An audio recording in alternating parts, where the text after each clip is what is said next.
আসসালামু আলাইকুম। আজকে আমরা যে টপিকটা দেখব সেটা হলো আমাদের এমআইএসটি কোশ্চেন সলভ। তো এটা আমাদের 19-20 সেশনের এবং এখানে আমরা দেখব কেমিস্ট্রি পার্টটা। আচ্ছা, তো দেখো প্রথম কোশ্চেনে কি বলছে যে 25 ডিগ্রি সেলসিয়াস তাপমাত্রায় সিলভার ক্লোরাইডের দ্রাব্যতা গুণফল কেএসপির মানটা দেওয়া আছে তোমার যে 4 × 10⁻⁻10 এবং বলা হয়েছে যে 0.01 সোডিয়াম ক্লোরাইড দ্রবণের মধ্যে যদি এসিএল দেওয়া হয় তাহলে তোমার দ্রাব্যতা কি হবে। সিলভার ক্লোরাইড দ্রাব্যতা কি হবে? তো আমরা জানি যে কমন আয়ন ইফেক্টের ফলে আমাদের দ্রাব্যতা স্বাভাবিকের তুলনায় কমে যায়, যা ছিল তার থেকে কমে যায়। তো এখানে মূলত আমাদের কমন আয়নটা হলো ক্লোরিন। ক্লোরিন এখানে কমন আয়ন, যার কারণে আমাদের এখানে দ্রাব্যতা কমে যাবে। তো এখানে কি হয় যে আমি যদি লিখি যে সোডিয়াম ক্লোরাইড ও তীব্র তড়িৎ বিশ্লেষ্য, ও হয়ে যাবে সোডিয়াম প্লাস এবং ক্লোরিন মাইনাস। আর এখানে সিলভার ক্লোরাইড কী হবে? ও হলো মৃদু তড়িৎ বিশ্লেষ্য, তার মানে তোমার Ag plus plus chlorine minus. তো এখন দেখো এইখানে এই যে ক্লোরিনটা আছে ও হয়ে যায় কমন আয়ন। তো কমন আয়ন হলে কি হবে? ওর সলিবিলিটি হ্রাস পাবে। তো ধরলাম আমি এখানে ওর সলিবিলিটি S1, তাহলে এখানেও S1। এইখানে ক্লোরিনের ক্ষেত্রে S1 তো হবেই, প্লাস আবার এই সোডিয়াম ক্লোরাইড থেকে তোমার 0.1 ml আসতেছে, তার মানে 0.1। এটা। তো এখন আমি যদি লিখি যে উইনো কেএসপি ইজ ইকুয়াল টু, আমরা লিখতে পারি S1 ইন্টু S1 প্লাস 0.1, দেন আমার কেএসপির ভ্যালুটা আমার দেওয়া আছে। দেখো আমরা জানি যে কেএসপির ভ্যালুকে কনস্ট্যান্ট রাখার জন্যই মূলত আমার দ্রাব্যতার হ্রাস হয়। কেএসপির ভ্যালু সবসময় কনস্ট্যান্ট থাকবে। ইজ ইকুয়াল টু আমরা লিখতে পারি যে তোমার এখান থেকে S1 স্কোয়ার প্লাস 0.1 S1,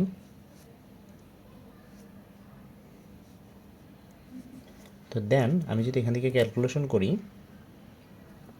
তাহলে আমার এখান থেকে আমার S1-এর যে মানটা আছে এই মানটা আসে আমার হলো তোমার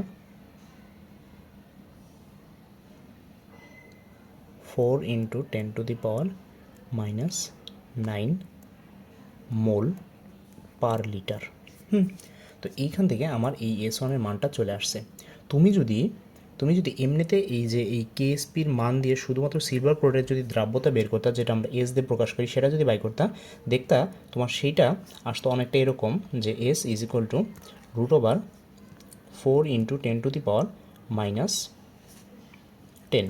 এটা যে মানটা আসতো শুধুমাত্র এটা আসতো মোল পার লিটারে।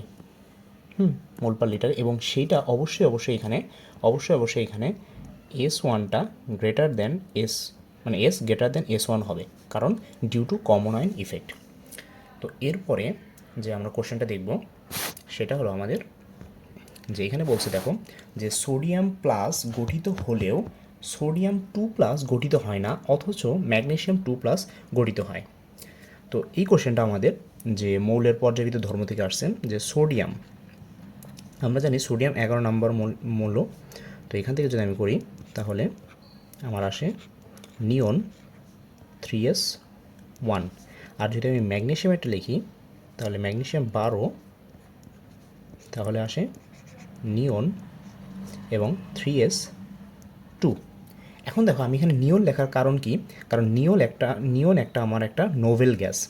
নোভেল গ্যাস কনফিগারেশন আছে নিয়ন, মানে ও এই পারও যাইতে চায় না, ও ফ্লোরিনের দিকেও যাইতে চায় না, ও সোডিয়ামের দিকেও যাইতে চায় না, ও একেবারে ইনার্ট। আচ্ছা, তো এখন দেখো সোডিয়াম, এখানে সোডিয়াম প্লাস কীভাবে গঠন হয়? সোডিয়াম প্লাস গঠন হয় একটা ইলেকট্রন ত্যাগ করে। এবং ম্যাগনেসিয়াম 2+ কীভাবে হয়? ম্যাগনেসিয়াম 2টা ইলেকট্রন ত্যাগ করে। তো সোডিয়াম যদি একটা ইলেকট্রন ত্যাগ করে, -1 ইলেকট্রন যদি ত্যাগ করে, তাহলে ও হবে সোডিয়াম প্লাস, এবং ওর যে ইলেকট্রন বিন্যাসটা আছে সেটা হবে এটা। এবং ম্যাগনেসিয়াম যদি এখান থেকে 2টা ইলেকট্রন ত্যাগ করে, তাহলে কি হবে? ম্যাগনেসিয়াম 2+, এবং ওর ইলেকট্রন বিন্যাসটা হবে তখন নিয়ন, দুইটারই হলো। বাট এখন যদি তুমি সোডিয়ামকে আরেকবার আয়নাইজেশন মানে আয়নাইজেশন করতে চাও, মানে ওর থেকে আরেকটা ইলেকট্রন নিতে চাও, তখন কী হয়ে যাবে, সোডিয়াম 2+, তখন ওর যে ইনার্ট গ্যাস কনফিগারেশন, এই যে নিয়নের যে ইনার্ট গ্যাস কনফিগারেশন, এইটা নষ্ট হবে। তো এইটা নষ্ট হওয়ার জন্য সোডিয়াম 2+ গঠিত হয় না যে এমন না, হয়, বাট এইটা প্রচুর এনার্জি লাগে, যা আমাদের মানে প্র্যাকটিক্যালি, থিওরিটিক্যালি তো হয়, বাট প্র্যাকটিক্যালি আমরা ল্যাবে এটা প্রস্তুত করতে পারি না এত টেম্পারেচার বা এত শক্তি। বাট ম্যাগনেসিয়াম 2+ এইটা হয় কারণ ও ইনার্ট গ্যাস কনফিগারেশন লাভ করে। আচ্ছা, তো এরপরে আমাদের যে কোশ্চেনটা, সেটা হলো আমাদের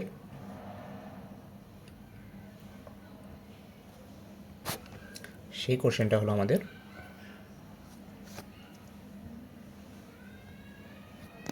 এখানে কি বলছে দেখো, যে তাপ উৎপাদী এবং তাপহারী বিক্রিয়ার লেখচিত্র সাহায্যে দেখাও, মানে যে একটা বিক্রিয়া যে তাপ উৎপাদী বা তাপহারী সেটা আমাদের লেখচিত্রের সাহায্যে দেখাতে হবে। আচ্ছা, তো এটা আমাদের একটা চতুর্থ অধ্যায়ের একটা রাসায়নিক পরিবর্তনের। তো দেখো, তো আমি যদি যে এমন করি যে ধরো একটা গ্রাফ আঁকি আমি, তো আমি এই গ্রাফ এই দিক বরাবর আমি দিলাম, মনে করো যে বিক্রিয়ার গতি, বা তুমি ধরো মনে করো যে আমি দিলাম বিক্রিয়ার অগ্রগতি, অগ্রগতি দিলাম, এবং এই যে তোমার ওয়াই অ্যাক্সিস বরাবর আমি দিলাম ধরো শক্তি, দিলাম আমি শক্তি। আচ্ছা, তো এখন ধরো তোমার এখানে যে রিয়াক্ট্যান্ট আছে, তোমার এই রিয়াক্ট্যান্টগুলো E1, এই রিয়াক্ট্যান্টের শক্তি যেটা, সেটা ধরো আমি E1 দিলাম, মানে এইখানে যে বিক্রিয়কগুলো আছে তারা রিয়াকশন করবে, তাদের এই পরিমাণ শক্তি আছে। এখন তারা রিয়াকশন করার জন্য প্রচুর একটা তোমার বড় একটা এনার্জি হিল অতিক্রম করতে হবে। এই যে এইখানের যে এনার্জিটা, সেই এনার্জিটা হলো তোমার অ্যাক্টিভেশন এনার্জি বলে আমরা এটাকে, এটাকে আমি ধরো দিলাম, দিলাম। তো এই এনার্জি হিলটা পূরণ করে আবার তার এখানে যাইতে হবে। এখন গেল, ধরো এইখানে গেল, তো যদি এইখানে যায় তাহলে এই যে যে এনার্জিটা, এটাকে হলো আমার রিয়াক্ট্যান্ট এনার্জি E2। তো এখন আমি যদি মাইনাস করি, যে ডেল ইটা যদি আমি দেখি একটু, ডেল ইটা কি হলো আমার অলওয়েজ E2 মাইনাস E1 হয়। তো এখন বুঝতেই পারতেছো যে এইখানে কি হবে, আমার এইখানে আমার যে এটা হবে মাইনাস, কিছু পরিমাণ মাইনাস এনার্জি হবে। তো এই যে আমার ডেল ইটা, বা এটাকে ডেল এইচ দিয়েও প্রকাশ করে, হ্যাঁ আমি যদি বলি ডেল এইচ, তো এইখানে এই যে মাইনাস ভ্যালুটা যে আসছে, এই মাইনাসটাতে বোঝায় এটা হলো একটা তাপ তাপোৎপাদী তাপোৎপাদী রিয়াকশন।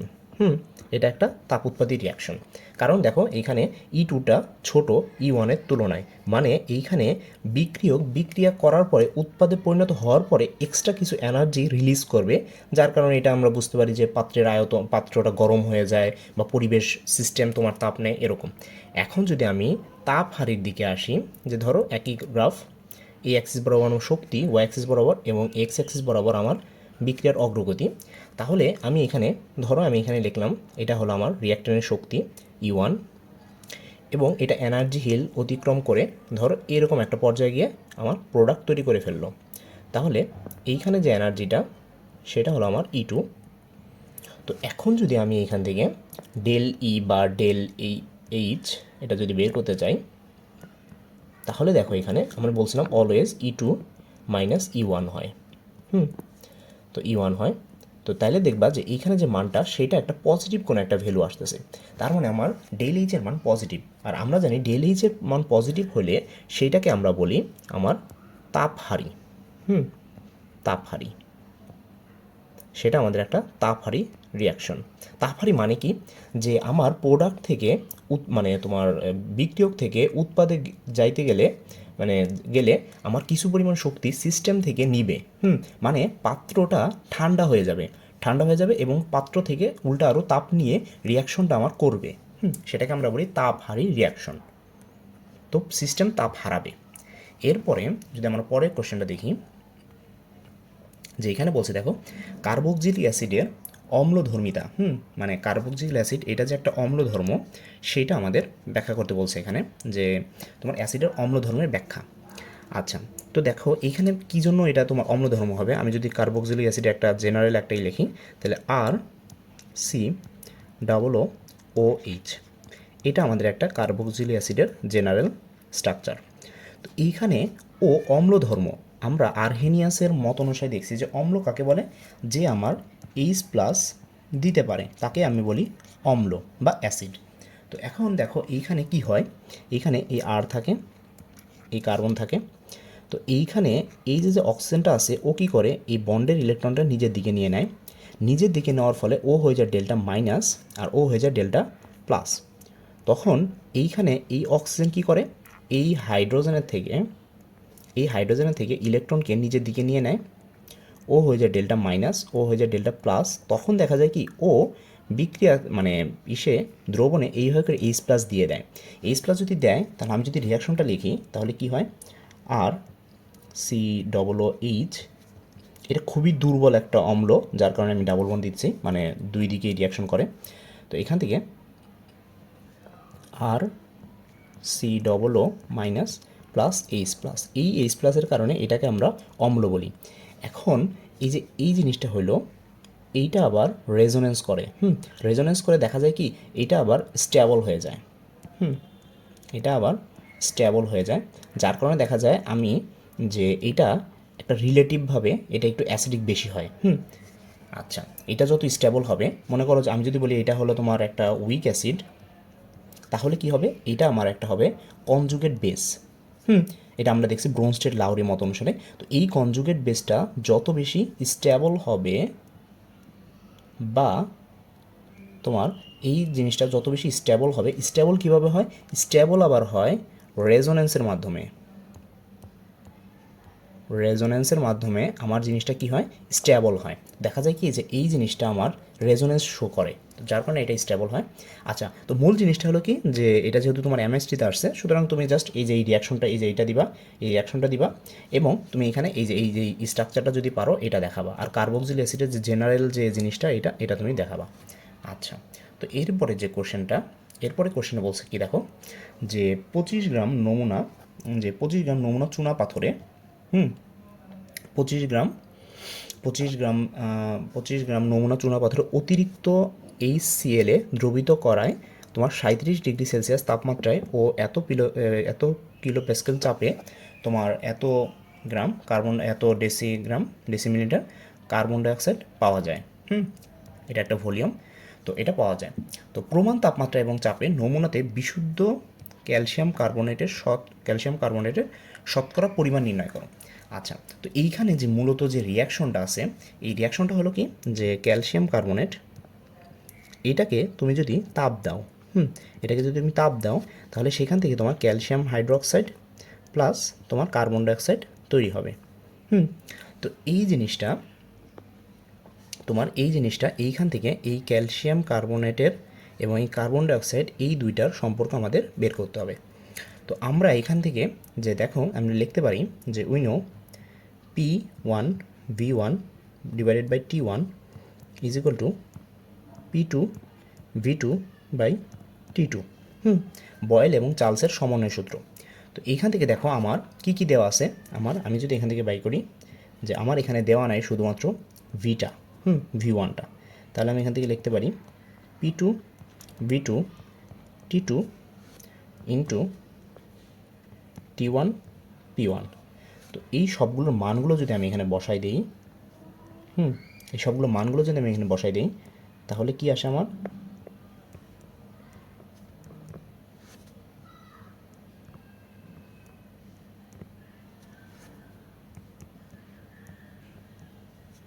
তাহলে যদি আমি সবগুলো মানগুলো বসাই দিই 101325 যেহেতু কিলো প্যাসকেল ইন্টু তোমার টেম্পারেচার 310। তো এখন আমি কি পাবো, তাহলে এখান থেকে আমি একটা ভি পাবো। V1 পেলাম আমি কত, এটা যদি ক্যালকুলেশন করি তাহলে 4.3886 DM³ এটা আমি পাইলাম। তো এখন আমি যদি কি করি যে এই ক্যালসিয়াম কার্বন এটা যদি আমি কি করি যে রিয়াকশন করাই আমি, ক্যালসিয়াম কার্বনেট এটা যদি আমি রিয়াকশন করাই এই সেলের সাথে, এখানে যদি HCl বলছে, আমি প্রথমে এটা জাস্ট বললাম যে এটা যদি HCl এর সাথে রিয়াকশন করে তাহলে এখান থেকে আমি কি পাবো, তো এখান থেকে আমি পাবো ক্যালসিয়াম ক্লোরাইড প্লাস পানি প্লাস আমার কার্বন ডাইঅক্সাইড। মূলত এই কার্বন ডাইঅক্সাইড থেকে তোমার এটা নিতে হবে। আচ্ছা, তো দেখো এখান থেকে আমি কি করতে পারি, যে আমি লিখতে পারি যে 4.388 ডিএম থেকে ডিএম কিউব থেকে আমি পাই যে তোমার কতটুক 4.38 ইন্টু 100 ডিভাইডেড বাই 22.4। আচ্ছা, তো এখন 22.4 হলে এটা তোমার ওই যে এসটিপিতে যে তোমার ভলিউমটা আছে না, ওইটা আর কি। তো এখান থেকে আমি লিখতেই পারি যে তোমার তাহলে কত আসে, এটা 19.59 গ্রাম। তো দেন আমি একটা পিসটা অ্যাড করি, যদি একটা পিসটা অ্যাড করি তাহলে দেখো এখানে যে কি বলছে, এখানে যে ওইখান থেকে আমি পাইছি যে আমার কার্বন ডাইঅক্সাইডের ক্যালসিয়াম কার্বনেটের পরিমাণটা পাইছি আমি 19.59। এইটা আমি কি পাইছি, এইটা আমি পাইছি তোমার যে কার্বন ডাইঅক্সাইড তোমার এসটিপিতে কার্বন ডাইঅক্সাইড তোমার 22.4 লিটার বা ডিএম কিউব এটা পাওয়ার জন্য তোমার এইটুক হলো তোমার লাগবে ক্যালসিয়াম কার্বনেট তোমার লাগবে এইটুক। এখন আমার দেওয়া ছিল যে 25 গ্রাম, দেখো কোশ্চেনে প্রথমে দেওয়া ছিল আমার 25 গ্রাম 25 গ্রাম নমুনা। তাহলে আমি লিখতেই পারি যে আমার শতকরা বিশুদ্ধতা শতকরা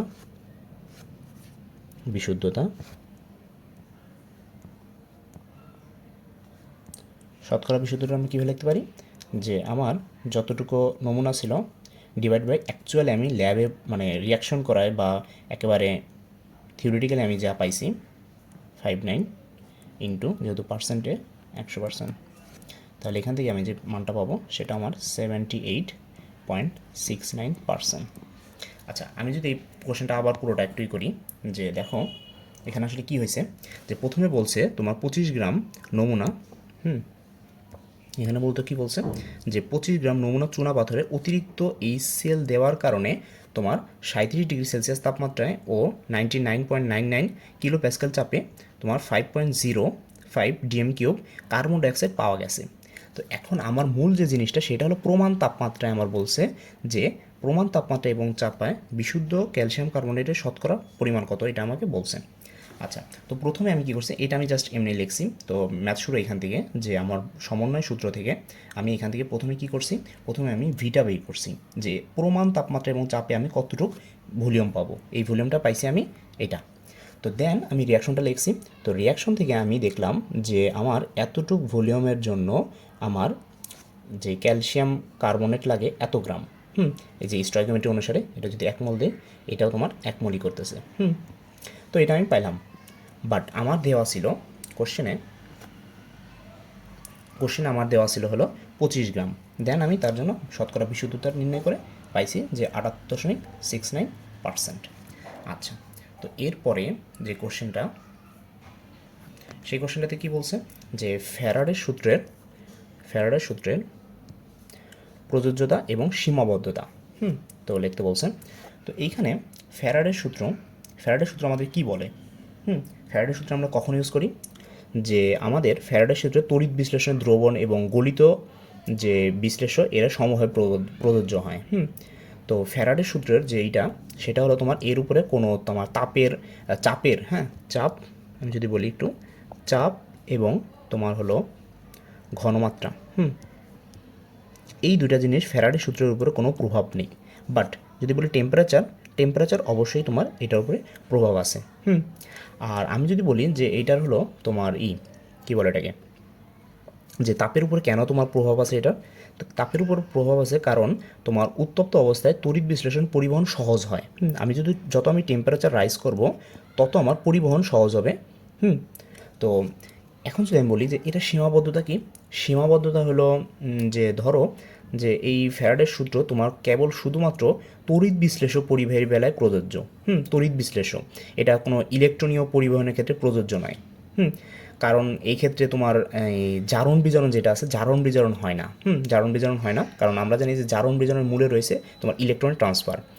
আর তোমার এটা যদি যেসব ক্ষেত্রে তোমার যে শতভাগ তড়িৎ বিশ্লেষ্য পদ্ধতিতে তড়িৎ প্রবাহিত হয়, শুধু সেই সব ক্ষেত্রে ফ্যারাডের সূত্র প্রযোজ্য হয়। মানে জিনিস হয়েছে যে একেবারে তোমার 100% তোমার তড়িৎ বিশ্লেষ্য হইতে হবে।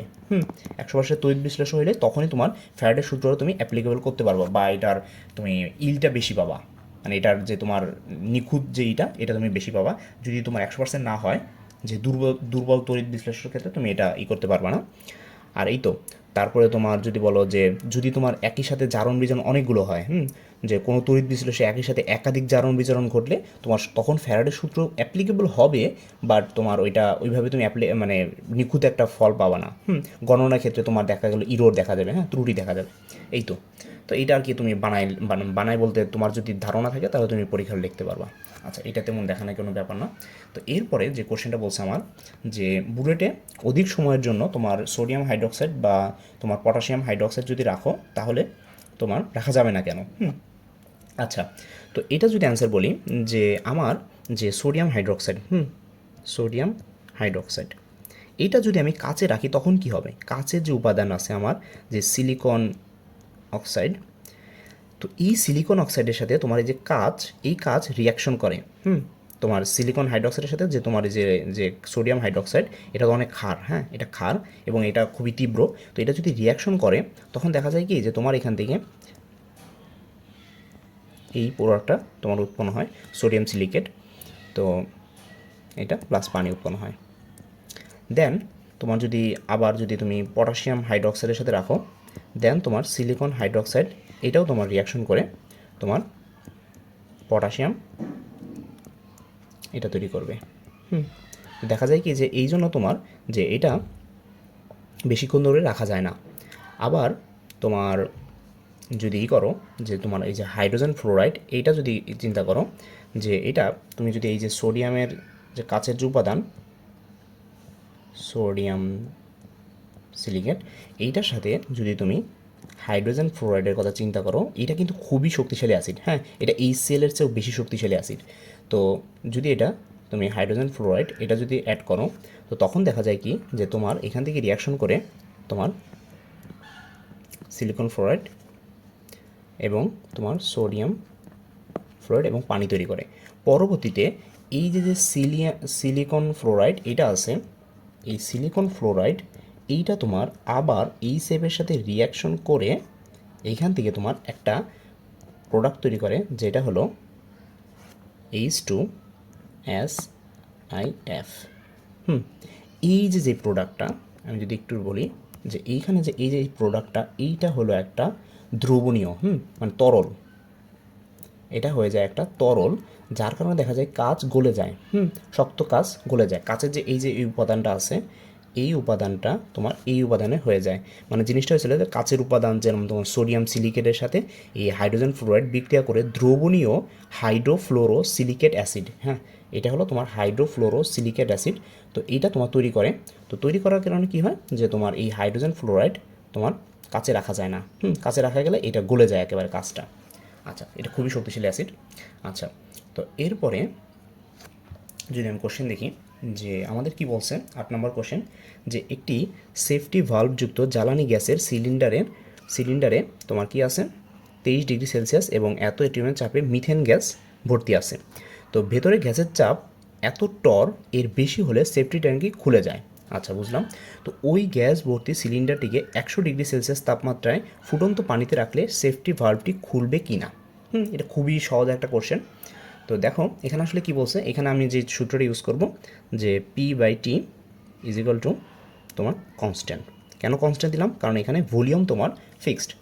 তো ভলিউম যদি ফিক্সড হয় তাহলে আমরা লিখতে পারি যে P1/T1 is equal two P2/T2।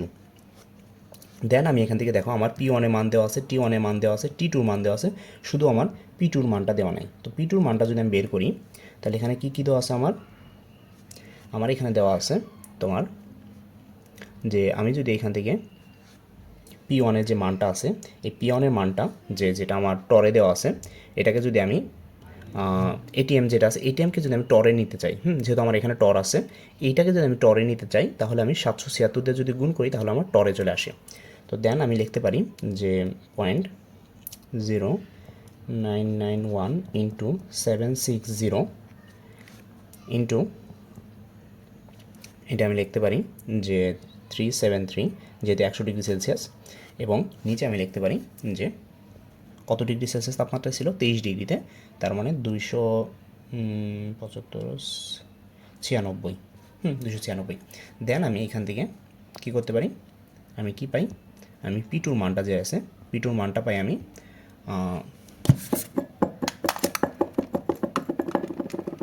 P2 মানটা পাই আমি 949.08, এটা টরে পাই আমি। আচ্ছা, তো এখন এই মানটা আমি পাইলাম, বাট এখন আমার এইখানে দেওয়া আছে যে দেখো এই যে চাপটা দেওয়া ছিল আমার এখানে আমার সহ্য সীমা, মানে যে এইটা দেওয়া ছিল যেটা হলো আমাদের 1 × 10⁻³ টর, এইটা হলো এই পর্যন্ত ছিল আমার সেফটি ভালভ, মানে এইটার যদি বেশি অতিক্রম করে দেন আমার সেই সিলিন্ডারটি খুলে যাবে। বাট দেখো আমার যে টেম্পারেচারটা 100°C যে টেম্পারেচারটা 373 কেলভিনে, আমার P2টা পাই আমি এত, তার মানে যে আমার যে P2টা আছে সেটা হলো আমার ছোট, কী তুলনায় আমার সেফটি মানে শেষ সীমা পর্যন্ত, তার মানে আমার ভালভটি খুলবে না, খুলবে না। তো এমআইএসটি কোশ্চেনটা খুবই সহজ হয় বুয়েট বা অন্যান্য ইঞ্জিনিয়ারিং ইউনিভার্সিটি থেকে, কারণ এমআইএসটি অনেক আগে হয়ে যায় এবং এটা তোমার মানে খুবই সহজ প্রশ্ন হয়, অন্যান্য এসে বইটা ভালো করে পড়লে তোমার পারা যায় আর কি। তো এমআইএসটি খুবই সহজ প্রশ্ন হয়, বইটা একটু ভালো করে পড়বা তাহলে দেখবা এমআইএসটি ক্র্যাক করা সম্ভব হবে। তো এই তো আজকে এই পর্যন্তই।